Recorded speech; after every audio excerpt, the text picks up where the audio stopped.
আসসালামু আলাইকুম। আমি কাজী দেলোয়ার হোসেন। সবাইকে আমন্ত্রণ জানাই কাজী টিভির সংবাদে। জাহাঙ্গীরনগর বিশ্ববিদ্যালয়ে ভর্তি পরীক্ষায় পোষ্য কোঠা সম্পূর্ণরূপে বাতিলের সিদ্ধান্ত নিয়েছেন প্রশাসন। রাত 12:30টায় প্রশাসনিক ভবনের সামনে আন্দোলনরত শিক্ষার্থীদের সামনে উপাচার্য অধ্যাপক মোহাম্মদ কামরুল হাসান এ ঘোষণা দেন। এর আগে বিকেল 5টা থেকে কোঠা বাতিল নিয়ে জরুরি সভায় বসেন প্রশাসন।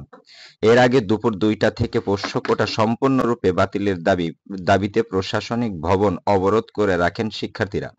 পরে বিকেল 4:30টায় তাদের দাবির বিষয় নিয়ে উপাচার্য কথা বলতে আসলে আন্দোলনরত শিক্ষার্থীরা তৎক্ষণাৎ পোষ্য কোঠায় বাতিলের এক দফা দাবি জানান। এ দাবির প্রেক্ষিতে বিকেল 5টা থেকে 5জন শিক্ষার্থীর প্রতিনিধি নিয়ে প্রশাসন পুনরায় সভায় বসেন। এ সময় পূর্ব নির্ধারিত ঘোষণা অনুযায়ী 9:30টা থেকে বিশ্ববিদ্যালয়ের নতুন প্রশাসনিক ভবনের সামনে অবস্থান নেন শিক্ষার্থীরা। পোষ্য কোটা সম্পূর্ণরূপে বাতিল হওয়ায় স্বস্তি প্রকাশ করেছেন শিক্ষার্থীরা। সেই বিকাল থেকে একটা দাবি নিয়ে, যে পোষ্য কোটায় ভর্তির যেই বাতিলের দাবি, সেটা নিয়ে তোমরা সবাই প্রশাসনিক ভবনে অবস্থান করছো।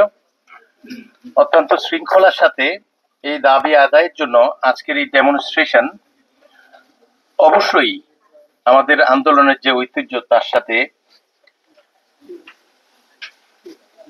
সাযুজ্যপূর্ণ। এই জন্য ধন্যবাদ জানাই। এই দাবি আদায়ের জন্য অব্যাহতভাবে গত এক সপ্তাহ ধরে শিক্ষার্থীরা বিভিন্নভাবে আমাদের কাছে আবেদন করেছে এবং বিভিন্ন পর্যায়ে আমরা, যেহেতু এই সুবিধাটি বাতিল করার সাথে বিশ্ববিদ্যালয় অংশীজন অনেকের স্বার্থ জড়িত, সেই জন্য আমাদের আলোচনা করতে হয়েছে।